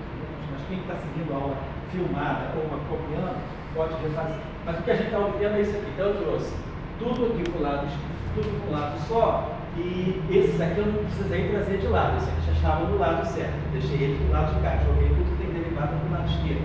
E aí aquele termo, esse termo aqui apareceu com sinal negativo, deveria ser positivo. Então depois eu vou assinalar aqui. Mas o que a gente tem de esses dois termos aqui, eu posso juntar num termo só, pensando assim. O que é derivada DI? Derivada DI nada mais é do que um delta e K dK. Eu posso simplesmente esse truquezinho, delta de Kronecker transforma o kappa no I. Então, derivada DI é delta de Kronecker e kappa dK. Então, eu posso botar tudo como um dK, fatorar aqui, botar aqui esse dK, colocar isso, essa dK vai atuar em tudo, e esse primeiro termo aqui, ele vai ter um delta J. Tem delta J, dK dá um DI que estava aí. E esse dK sai, ficou lá de fora, lá, botei em evidência, e aí ficou mais esse termo aqui. Menos C2 DI DJ, mais que C, blá, blá, blá, igual, tudo isso aqui dentro daquela derivada kappa, igual a esse termo aqui. Então, agora eu posso dividir tudo por zero, se quiser, né? Dividir tudo aqui por zero. Dividir tudo por zero. Sobre zero, né? Sobre zero. Dividir por zero. Tá? Dividido por zero. Então, 1. Então você vai ficar C2. Tá legal. E aí, então, A gente está tirando aqui, agora, lembrando que o S, né, ele tem um C2, né? Eu tenho, na verdade, esse S aqui, se eu dividir por C2, aí agora eu divido essa equação toda por C2, para poder ficar. Dividir por zero, né, tudo aqui, e depois divido por C2 para poder tirar a densidade de momento. A densidade de momento é 1 sobre C ao quadrado. Então esse C ao quadrado aqui vai desaparecer, esse C ao quadrado aqui vai desaparecer. E aí o que a gente vai ganhar aqui? A força, densidade de carga vezes campo elétrico, densidade de corrente física magnética. Esse não menos é errado. Esse não menos aqui, de alguma forma eu errei, não sei aonde, mas vocês podem reconstituir. Tem que dar isso aqui. O resultado correto é esse. A gente obtém a força de Lorentz, né? Então, atenção, quem copiou, quem está assistindo a aula. Detectar dois erros que eu cometi, né? Ou copiei errado ou errei na hora do sinal. Aqueles termos lá estão ok, a gente conferiu, mas assim, esse sinal aqui, ele tem que ficar mais, porque a força de Lorentz é isso, mais isso, não menos isso, e tinha um probleminha de dois termos que tinham que se cancelar, que deveriam se cancelar. Então, tem dois alertas, né? Vírus. Vírus, né? Do professor. Vírus que eu lancei. Então a máscara aqui, né? Gustavo, para poder cancelar o meu vírus, o vírus do erro, do sinal menos. Né? Mas aí vocês acham? Isso aí não tem problema nenhum, vocês são adultos, né? Ninguém vai ser penalizado, né? Por isso aí, o que é importante é achar onde eu errei, né? Eu depois posso refazer. O chato às vezes é isso, eu devia ter usado os dois quadros, mas não precisava daquele. E às vezes a gente apaga, depois não tem como ver aonde que a gente colocou errado. Mas não tem como ter esses dois, mas aqueles tempos tinham que se cancelar e esse não errado. Conclusão, no final do dia. O que a gente obtém? Que a variação aqui agora virou momento, eu já dividi por C2, então a variação do momento, então significa que eu tenho uma densidade de carga e uma densidade de corrente. Esse campo vai interagir com essa densidade de carga e essa densidade de corrente. Então, a variação do momento do campo, ou seja, a força exercida no campo, sobre o campo, é essa aqui, né? Então, a gente vai ter, essa é a força de interação entre as cargas e correntes e os campos. Então, a força de Lorentz, ela permanece a mesma na eletrodinâmica de de Broglie e Bloch. A modificação, ela já está no vetor de Point, claro, e na densidade de FX, que estão lá no 4, a gente derivou na aula passada. Mas a força de Lorentz, então, não muda. Então, a conclusão que a gente tem é que, apesar dos potenciais fazerem um papel físico relevante que os potenciais não fazem no tratamento de massa eletrodinâmica de massa, os potenciais, né, na verdade, são sujeitos a uma condição de gauge, então eles não são, digamos, em princípio, claro, a gente tem que ter cuidado com isso, porque na mecânica quântica, os potenciais são importantes. Quando a gente escreve a mecânica, faz a mecânica quântica, a gente fala do efeito Aharonov bom. Quando a gente escreve, vamos pensar duas coisas aqui.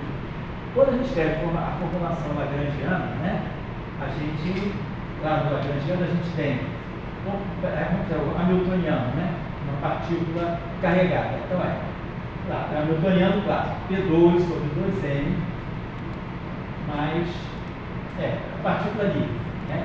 Tá, isso, então, quando a gente vai... Posso apagar isso aqui? Só quero chamar a atenção para essa discussão do potencial. Quando a gente pega uma mecânica quântica, né? Aí passa, vamos dizer, o hamiltoniano de uma partícula livre. Então tá lá.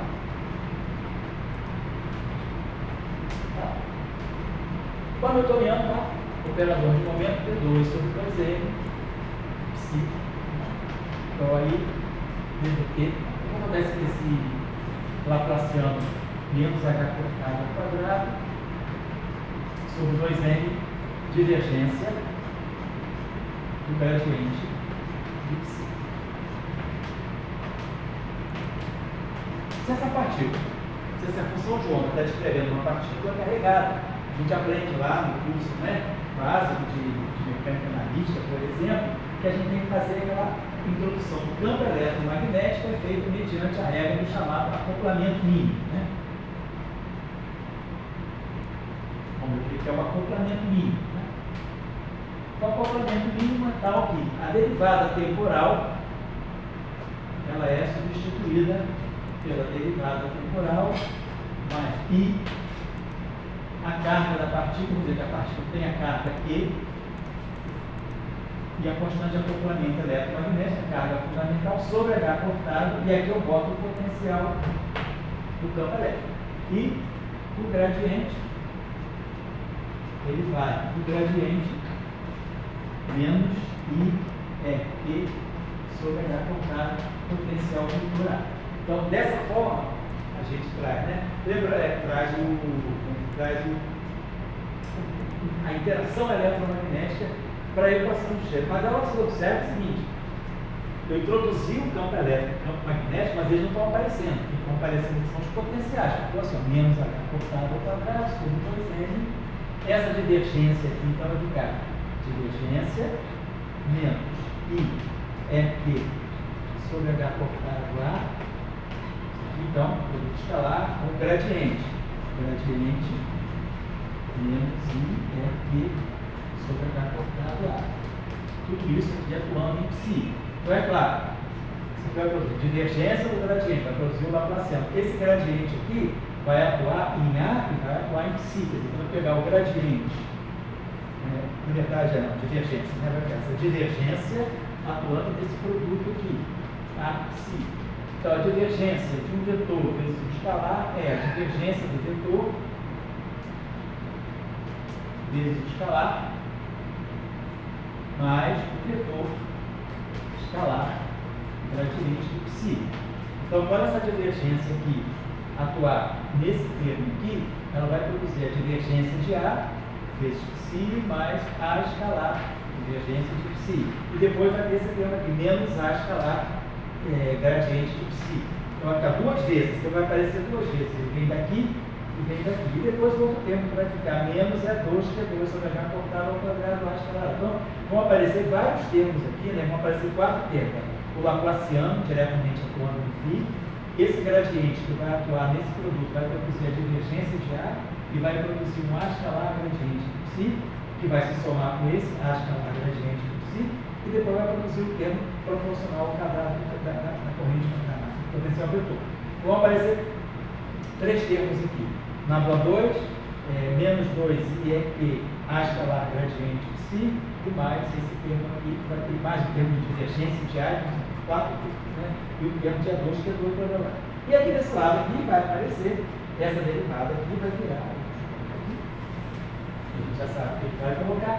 Essa derivada aqui vai ficar IH cortado, DDT, vai ficar derivada temporal, mais IE sobre H cortado φ. Então eu coloquei o eletromagnetismo na equação de ondas de Schrödinger, né, com a partícula se ela tiver carga elétrica. Então a gente vê, na mecânica quântica, em um momento o campo elétrico e o campo magnético estão entrando. Eles estão entrando através dos seus representantes potenciais. Então, quem entra aí são os potenciais. A mesma coisa, se a gente for pensar. Então, a pergunta é, afinal de contas, os potenciais são tão coadjuvantes assim? Quer dizer, na mecânica clássica, a gente coloca direto o campo, a interação é feita campo elétrico, campo magnético, uma carga e uma corrente. Na mecânica quântica, a mesma interação vai com os potenciais, representando os campos. Então, os potenciais têm um significado físico muito mais importante no eletromagnetismo na mecânica quântica do que na mecânica clássica. E se a gente for olhar, mesmo tratamento da mecânica analítica, já estou quase acabando, tá? Tratamento da mecânica analítica, quer dizer, quando a gente faz o hamiltoniano, uma partícula, né, no campo elétrico, então uma partícula ali, o hamiltoniano é P2 sobre 2N, tá lá.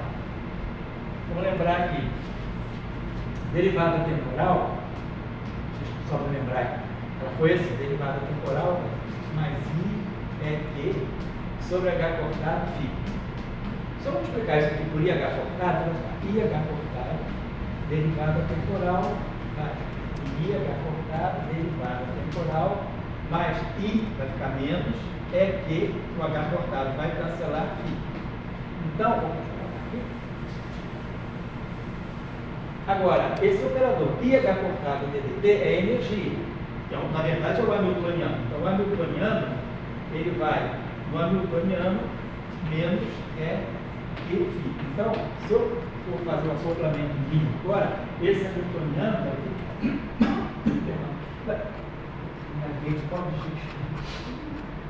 menos é QFi. Vamos ver aqui.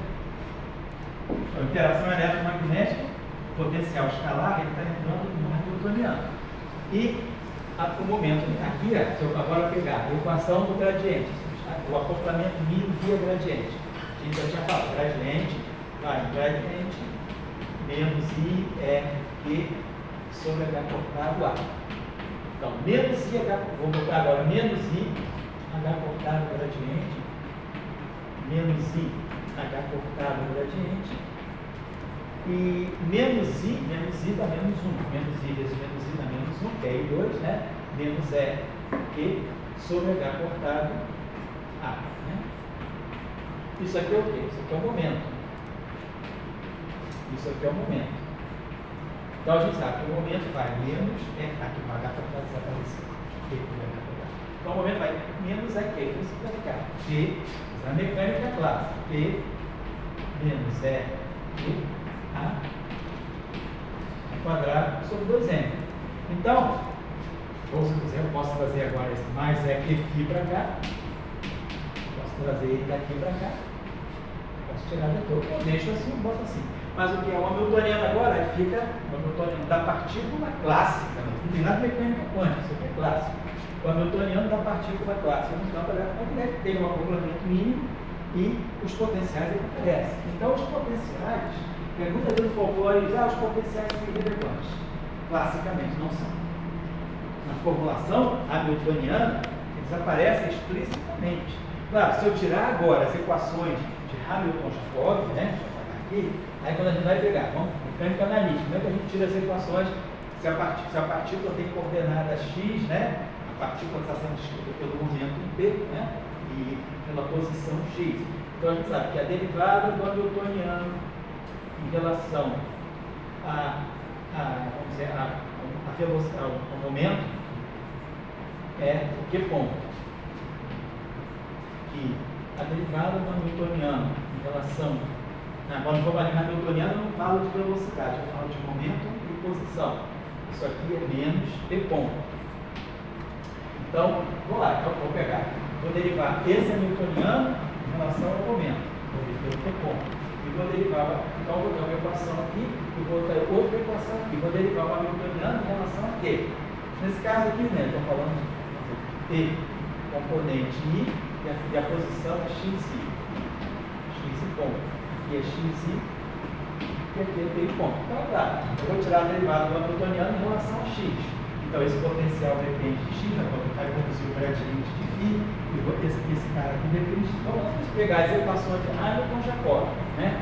E iterar essas duas equações, a gente vai obter a força de Lorentz, que é mais J igual a B. Então, essa corrente aqui já incorpora a carga, né? Então, eu vou ter a força de Lorentz direitinho, saindo do formalino newtoniano. A força vai depender só dos campos, né? Mas o intermediário, né, que é o hamiltoniano da partícula clássica, no campo eletromagnético, ele vai trazer os potenciais via as equações de Hamilton-Jacobi. É claro, eu vou derivar essa equação aqui mais uma vez em relação ao tempo, para obter a aceleração.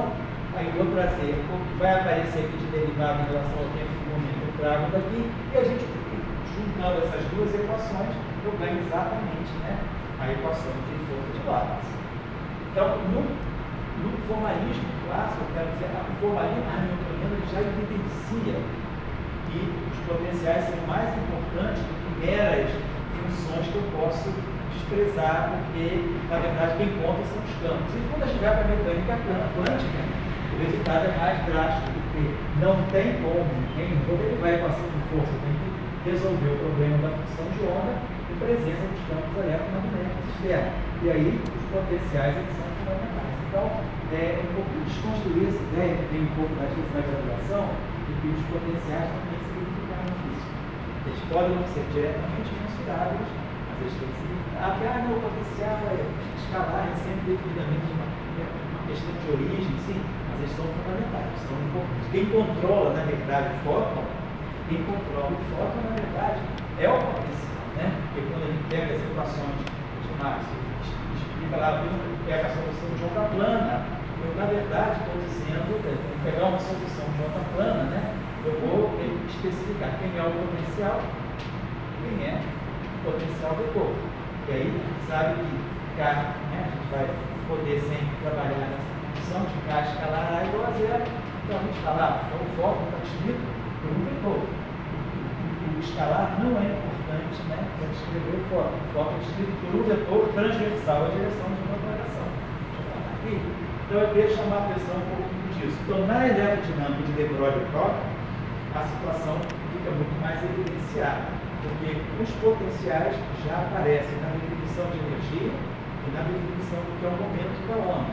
E depois, claro, a força de Lorentz continua sendo a mesma, mas os potenciais desempenham um papel muito mais explícito, não mais importante, mas um papel muito explícito do que eles aparecem na densidade de energia e na densidade de momento.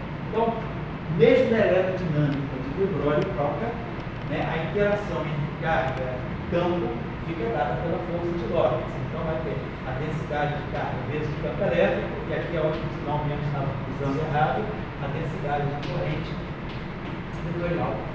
Então a força de Lorentz não aparece na força de Lorentz os potenciais explicitamente. Claro, eles estão implícitos aqui, como já aconteceu no caso de Maxwell, né? Quem aparece na força são os campos, né? Elétrico e magnético. Mas, na definição, se eu for tirar, por exemplo, a pressão de radiação, que eu tinha deixado como tarefa lá na aula 3, alguma aula, se a gente for tirar a pressão de radiação, eu vou ter que olhar para isso aqui, é da intensidade que eu vou tirar a pressão de radiação, porque a pressão de radiação vem na troca de momento com a onda. Então, os potenciais, eles vão influir diretamente na pressão de radiação. Vou apagar aqui só um minutinho só, fazer o seguinte, vamos pegar, como a gente faz sempre, né? Pegar aquela famosa solução de onda plana, né? Vou pegar aqui uma coisinha. A nossa, vamos dizer, a primeira equação, agora eu posso fazer isso. Então, para achar uma questão de toque, né?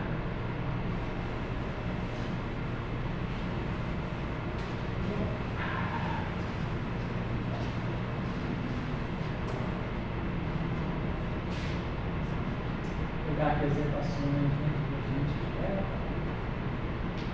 Tá.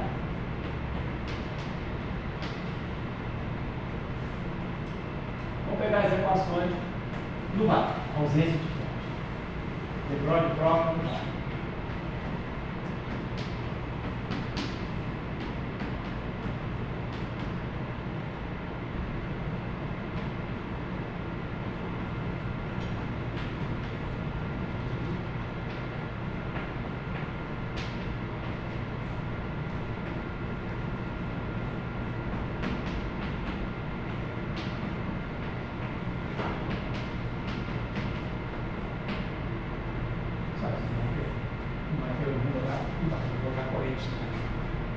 Muito bem.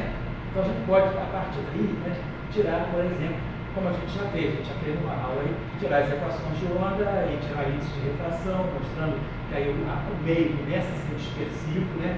A gente ganha um índice de refração que depende da frequência. Eu acho que isso foi feito na aula 2, na aula 3, não lembro. Então vocês já está visto. Vamos dar uma olhadinha só para chamar a atenção da questão da massa e do grau de liberdade longitudinal.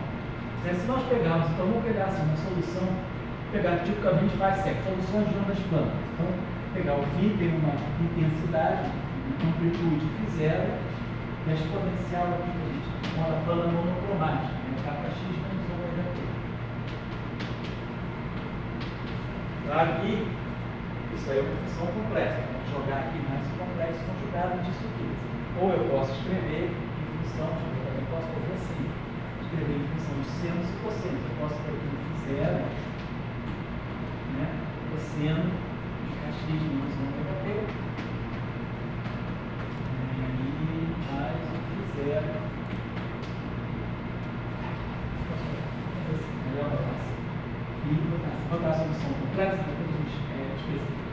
Φ0 exponencial de kx menos ômega t. Claro que o potencial é real. Então, quando eu fizer essa expansão aqui, eu vou ter Φ0 parte real mais I Φ0 parte imaginária. Tudo isso aqui é complexo. Agora, para poder, como isso aqui é real, pensa aqui, cosseno de kx menos ômega t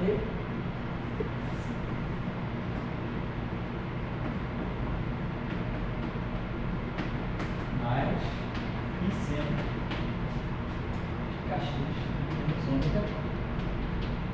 Então, essa aqui é a expressão complexa, completa. Mas, na verdade, o potencial é a parte real disso. Então, eu vou pegar parte real com cosseno e parte imaginária com seno. Então, na verdade, o que a gente tem que pegar isso Φ0, parte real desse cara aqui que é complexo, né? Φ0, parte real de Φ0. Então, é uma amplitude, né? Φ0, cosseno.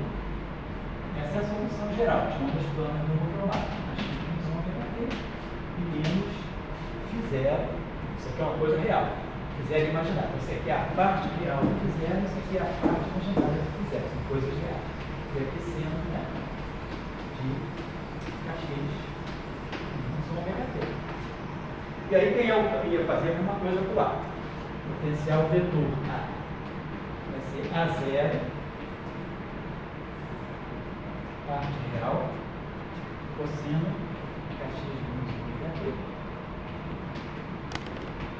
menos vetor A0, parte imaginária dele, sim, kx menos ômega t. Então, foi uma coisa completa, porque daqui a gente pode ver solução circularmente polarizada, politicamente polarizada. Bom, então, quando eu for tirar o campo elétrico é menos gradiente de φ. Quem vai ser o campo elétrico? Vai ser menos o gradiente de φ. Então, eu tenho que pegar o gradiente desse cosseno e o gradiente desse seno, né? Tendo o sinal mesmo. A derivada, então, o gradiente dessa função aqui é derivada do cosseno, que é seno, que é menos seno, então temos menos gradiente, vai ficar menos seno, vai ficar mais seno. Vai ficar o gradiente disso aqui é K. Então, K é assim, K Φ0 real seno de kx, né, menos ômega t. Só para lembrar vocês o seguinte, o que eu fiz aqui? Eu estou pegando menos o gradiente de φ. Né? Então, quando eu tirar o gradiente de φ, eu vou ter que tirar o gradiente aqui e o gradiente aqui. Vou tirar o gradiente do cosseno, né? Tem que derivar o cosseno, vai ficar menos seno, e derivar o argumento aqui que vai produzir. O gradiente dessa função, você não tem gradiente de reprodução de x, derivar em relação de reproduzir o k. Então, o gradiente menos o gradiente vai ficar k Φ0 real seno de kx menos ômega t. E esse aqui vai ficar derivado do seno é cosseno, vai ficar menos se mantém, vai ficar k Φ0 imaginário menos k, sinal menos se mantém. Φ0 parte imaginária cosseno de kx menos ômega t. Agora, menos dA dt. Então, você dividiu o rabo aqui, por isso que eu fico misturando. Então, para menos gradiente de φ, então, menos o gradiente de φ é calcular, mais menos dA dt. Vamos derivar, então, isso aqui em relação ao tempo. Menos dA dt. A derivada do cosseno é menos seno. Quando eu derivar em relação ao tempo, eu vou produzir menos ômega, então tem 3 sinais menos. Então, o menos da própria expressão do menos derivada temporal. A derivada do cosseno é menos seno e a derivada de menos ômega t, menos ômega. Com 3 sinais menos, vai ficar menos, no final de tudo, vai ficar menos ômega a zero real seno, derivada do cosseno menos seno, kx menos ômega t. E aí, quando eu vou tirar agora a derivada temporal desse aqui, tem de novo menos dA dt. Tem o sinal menos da derivada, da expressão do campo. Tem esse sinal menos aqui. vai ficar mais. E tem esse sinal menos aqui, vai ficar menos de novo, vai ficar menos ômega. Derivado em relação ao tempo vai produzir esse ômega a 0i, que é a derivada do seno e cosseno. Cosseno de x, né? Menos ômega t. Então eu estou expressando. Claro, então na verdade eu posso dizer que o meu campo elétrico ele vai ter uma amplitude é zero real, que vai ser isso aqui. Eu fatoro o seno, então vai ficar esse cara aqui na frente do seno, e na frente do cosseno vai ficar esse conjunto. Mas então também, então claro, eu posso expandir os dois. Mas o que eu quero chamar a atenção? Então quando eu tirar a divergência do campo elétrico, eu vou tirar a divergência disso aqui. De qualquer maneira, está claro que quando eu tirar a divergência do campo elétrico, eu vou estar produzindo um K escalar elétrico. Toda vez que eu tirar a divergência, vai aparecer sempre esse K que já está aqui, né? Então, eu vou ter divergência do E. Como o E tem esse K e tem esse seno, eu tenho que tirar a divergência de alguma coisa, que tem um vetor vezes esse aqui. Então vai ficar sempre o vetor K. Então aqui, isso aqui no fundo vai me dar um K escalar E. Mas que se vir, então você está mostrando que o K escalar E não é mais zero, claro, mas esse termo. Então eu ganho uma parte longitudinal do campo elétrico. Já que o campo magnético veio a rotacional de ar. Então a gente é o rotacional só disso aqui. Vai ficar K vetor, né? A gente tira o rotacional, a gente só multiplicado vetorialmente por K. Então o vetor K. E quando eu tirar a divergência de B, vai dar zero. Então o campo B continua ortogonal em direção de propagação. Mas o campo elétrico ele ganha uma componente longitudinal. Então esse termo aqui, a divergência não é mais zero. Então a gente tem, esses dois aqui continuam ortogonais. K vetor é Kx menos ômega t, né? Vai ser igual a menos ômega, vai ficar mais ômega t. Então, o campo magnético continua ortogonal ao campo elétrico e ao vetor de onda. Mas o campo elétrico, quer dizer, continua ortogonal ao campo magnético, mas não ao vetor K. Aparece esse produto escalar por meio da divergência. Então, o que eu vou pedir para vocês avançarem, a gente vai discutir na próxima aula, né? Vai ser, vamos pegar uma solução, por exemplo, de onda plana, seja, claro, não cromática, mas que seja, por exemplo, linearmente polarizada, circularmente polarizada. Por que eu estou fazendo isso? O que a gente quer ver? As relações de dispersão para as ondas circularmente polarizadas. E nesse caso, mesmo tendo a dispersão, já mostramos nas aulas anteriores, né, que o índice de refração, no caso do de Broglie e Proca, depende da frequência, né, do modo da frequência, espectralmente depende da frequência, não é no caso eletromagnético, no vácuo de Maxwell, a gente tem todas as frequências se propagam com a mesma velocidade C, ômega igual a K C, uma velocidade de fase C para todo mundo. Aqui não, a velocidade de grupo, né, vai depender. E o índice de refração, que é K sobre ômega, que é ômega sobre K, não é K, módulo de K sobre ômega, esse é o índice de refração. A gente mostrou nas aulas anteriores que esse K depende, é uma função do ômega. Então o índice de refração depende do ômega. Então tem dispersão, mas não tem birrefringência. Eu estou querendo colocar isso porque quando a gente for estudar a eletrodinâmica anisotrópica, aí a gente vai ver que a anisotropia vai gerar a birrefringência do vácuo. Não é birrefringência de material, não. Birrefringência do vácuo, ele se comporta como material birrefringente. No caso de haver algum vetor, alguma espécie de um éter, né? Algum vetor que mostra alguma anisotropia no espaço. Então, vamos colocar e deixar assim. Na próxima vez a gente vai retomar o de Broglie e Proca, usando as equações, usando as expressões para ondas planas monocromáticas e vamos estudar de novo a relação. Eu vou pegar uma onda circularmente polarizada, né? O que vai caracterizar uma onda circularmente polarizada vai ser, né? Que a gente pega uma onda que se propaga na direção Z, então vamos tomar a direção de propagação, por exemplo, a direção Z. Então, a minha função K vai ficar de onda, né? O argumento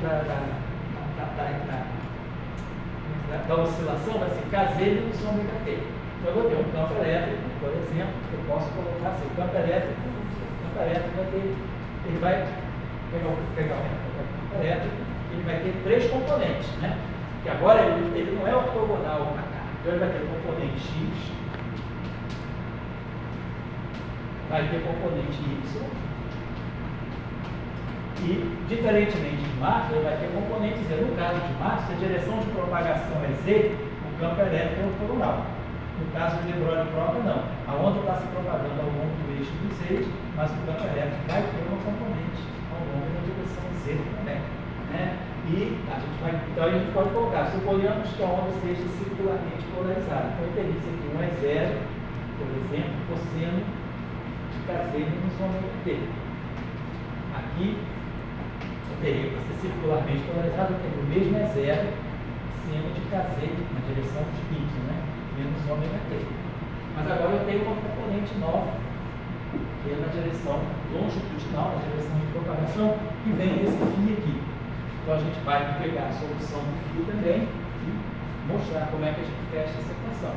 Então ela vai ter componente x, né? Aí vai ter a derivada, a derivada em relação, só vai ter derivada em relação a z. Então a elétrica, né?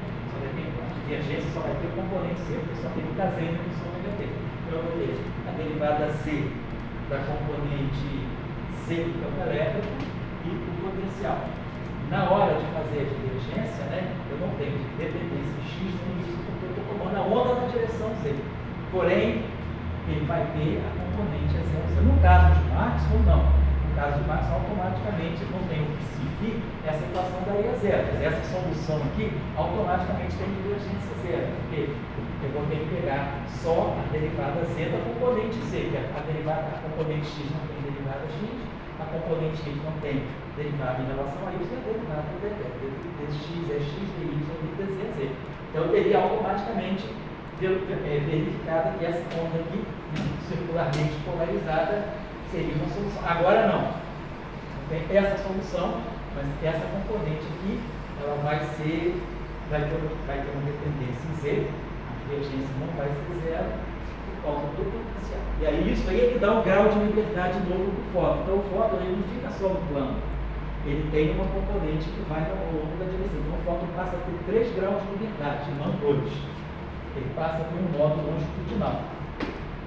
E isso aí vai ser importante para depois a gente comparar a questão de divergência do vácuo no caso da eletrodinâmica axial. Então, na próxima vez a gente vai se reunir, vamos estudar então as soluções de onda plana, não faz, né, linearmente polarizadas, né, por exemplo, né, e observar assim, o campo magnético, sim, ele permanece ortogonal em direção de propagação, mas o problema todo vai estar no campo elétrico e aqui também, né, essa novidade aqui vai trazer uma coisa interessante para nós. Então, como se comporta a onda plana nesse caso de De Broglie? O vetor de Point está lá, ele é E vetorial B, E vetorial aqui e tem um φA. Então, quando eu pegar o E vetorial B, né, isso aqui, se eu pegar uma onda que se propaga no campo elétrico aqui, vai ter componente x, y e z. O meu campo magnético, nesse caso, ele vai ser ortogonal a K. Então, o meu campo magnético só vai ter componente x e y. E ele é ortogonal a K. Ele não tem componente na direção z. Então, eu vou ter aqui uma componente x, né, com a componente x vai dar zero. Vou ter a componente x com a componente y com x, né? E aí esse cara aqui tem componente z. E a componente z dele vai se misturar com a componente x e a componente y do campo magnético. Então, e aqui outra coisa. Aqui, de novo, esse caso aqui é importante. Porque o φ, o ar, né, o ar, ele vai. É aqui que a gente vai mostrar que o vetor de Point, ele normalmente está na direção K, né, completamente na direção K, a gente vai ver que aqui ele tem um componente que está fora da direção K, por causa, né? No caso de massa, é vetor B. Então, se a onda se propaga na direção K, na direção Z, digamos, a onda se propaga na direção Z, o campo elétrico tem divergência zero, e o campo magnético tem divergência zero. Então, esse campo aqui só tem componente x e y. E esse campo aqui só tem componente x e y. Se eu pegar Maxwell no vácuo com a onda se propagando ao longo da direção Z. Então, o K está na direção Z. Então, esse só tem componente x e y, e esse só tem componente x e y. Então, quando eu fizer esse produto vetorial, né, eu vou estar sempre pegando x com y e y com x. Então, vai dar sempre na direção Z. Então, o vetor de Point, ele está na direção do vetor K, está na direção Z. Então, o vetor de Point dessa onda, ele vai diretamente na direção Z. vamos analisar o reporte point no caso de neurônio próprio por causa desse termo os potenciais da conformação. Então, vamos discutir essas questões na próxima vez que a gente se encontrar. Então, só lembrando, quando vocês faltarem aula, não vai ter problema, porque o Tchalka vai estar sempre fazendo a gentileza de filmar. Ele colocou a aula 4 já disponibilizada, vai colocar a aula 5, e as aulas 1, 2 e 3, né, porque já me escreveram, o pessoal de outros lugares que eu não conheço, me escreveram dizendo que assistiram a aula 4 e que gostariam de seguir o curso. Aí me perguntaram da aula 1, 2 e 3.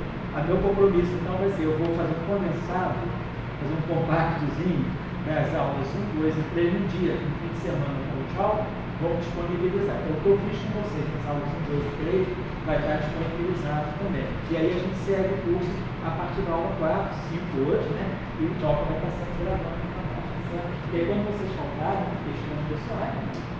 Sabe que daqui a 2 dias, no dia seguinte você pode botar, né, Tchalka? Já no dia seguinte, acho que já está no YouTube, vocês podem assistir a aula. Eu já dei o material que foi discutido. Bom, na próxima semana, é feriado não, é feriado de dia. Feriado terça. Que dia é hoje? Hoje é dia 17, né? Hoje é 4 de setembro, dia 24. Então não tem problema. Então eu acho que feriado é terça, dia 22, né? Dia 21, geralmente, eu acho que é domingo, né? Então feriado lá em São Jorge, é domingo, né? Então, quarta-feira a gente tem aula, tem aula com vocês. E aí eu peço desculpa para vocês, eu dizer o sinal, mas vocês já são grandinhos o suficiente para achar esse nosso aluno. Refazendo a aula, vocês vão achar onde é que eu. Certo? Beleza, então. Obrigado por hoje. Tá?